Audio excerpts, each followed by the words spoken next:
everyone, welcome back to Scoop Bar. Today we're checking out the Zephyr 1, a board designed by Neson and brought to life through Zephyr Lab.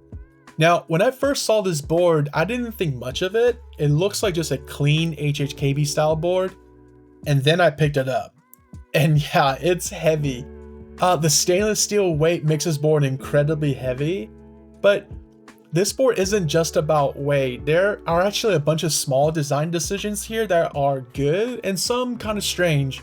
And we're going to walk through all of it, so let's break it down. So right out the box, the machining and anode are super clean. You can tell this was made with care, even surfaces, no weird discoloration, just really solid finishing. But heads up, the blocker on the HHKB corner, it's incredibly sharp, so watch yourself when handling that part. And another thing to note is the ribbon cable orientation. So typically ribbon cables, you want the blue side facing up or away from the PCB, but this board is the opposite. You'll want the blue side facing down or toward the PCB. It's a little counterintuitive, and if you're not paying attention, it's easy to get wrong.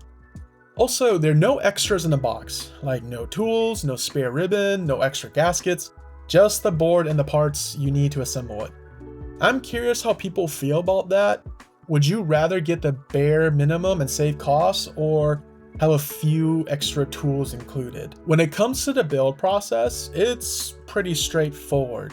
It uses 3 alignment pins which help lock everything in place, especially when you're trying to center the internals during assembly. That said, the alignment pins can introduce a little bit of a ping, so if you're hearing it, try pulling the pins out and it should help. Also, the case uses magnetic screws, which is super convenient. Internally though, they went with Phillips head screws, but they're tucked away in areas you probably won't need to mess with often. I always do recommend to designers to avoid using Phillips screws since they tend to strip a little bit more easily. Pro tip though, if you're using metal screwdrivers, try to throw a bit of protective film over it. That will help kind of prevent you from scratching the beautiful anode. As far as the tight feel, the Zephyr 1 uses a pour-on gasket mount and it leans medium soft. It doesn't feel super bouncy or floaty, more like a dampened press with just enough give. Nothing overly stiff or overly flexy. It only supports aluminum plates right now, which limits your tuning options, and I really hope they release the plate file so folks can cut their own. Also, shout out to Tom from Hype Keyboards. If you ever need a custom plate cut, I highly recommend him. I get all of my custom plates from him. As far as the aesthetics goes, the Zephyr 1 has this very blocky industrial feel to it. It doesn't curve, it doesn't try to look retro or gamery, it's just a slab, but like in a good way, like very modern, very intentional. You either love that style or you don't, but it definitely stands out. I also love their usage of RGB. Typically, I'm not a huge RGB fan, but I love how they have implemented it here. It's just very modern and clean looking. With the PCB layout though, this is a 7U bottom row only, so for the HHKB purists out there who will only mess with 6U, you're out of luck here. All 3 of you. But for most people, that's not going to be a deal breaker. Now, let's get into how this board actually sounds.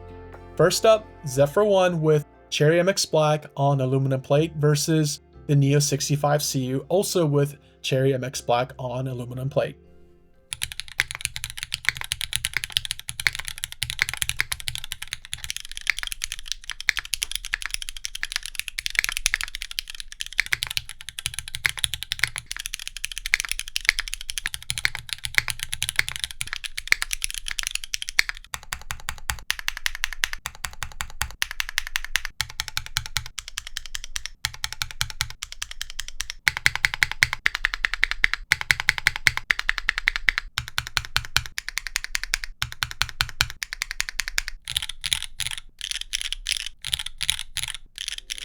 And for round 2, Zephyr 1, this time with HMX Sunset Gleams, foamless versus Keygeek Blush with plate foam in the same board.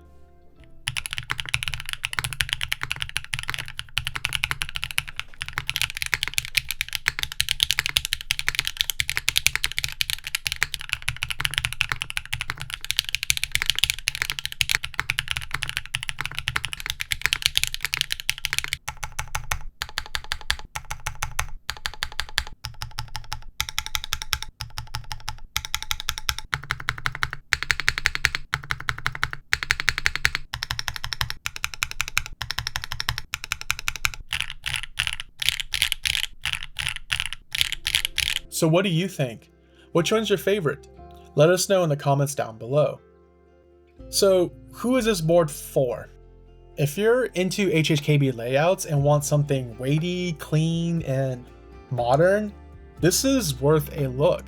It's not the easiest board to customize out the box, especially with just an aluminum plate and no extras.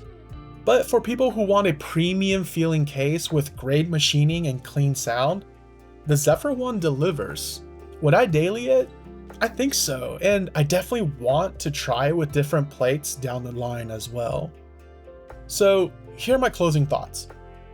The Zephyr one doesn't try to be flashy, it just does a few things really well. It's got a great build quality, simple and modern design, no weird case resonance, but it's also got a few things not so well, like the sharp blocker corner, the limited compatibility, as in like no plate files yet, no extras in a box. Still though, as a prototype, this board shows a lot of promise. If they round out the accessories kit and release those plate files, I could see this being a solid addition to any enthusiast collection. So what do you think about the Zephyr one? Is it too sharp or too heavy, or is it just the right kind of clean and purposeful design? Drop your thoughts below, we're always reading the comments. And if you like this video, please go ahead and like and sub, and stick around for more Scoop Bar content. Also, we got a list of affiliate links down in the description along codes that could save you a little bit of money. Using those will give us a small kickback, which helps us keeping the content going for all of you.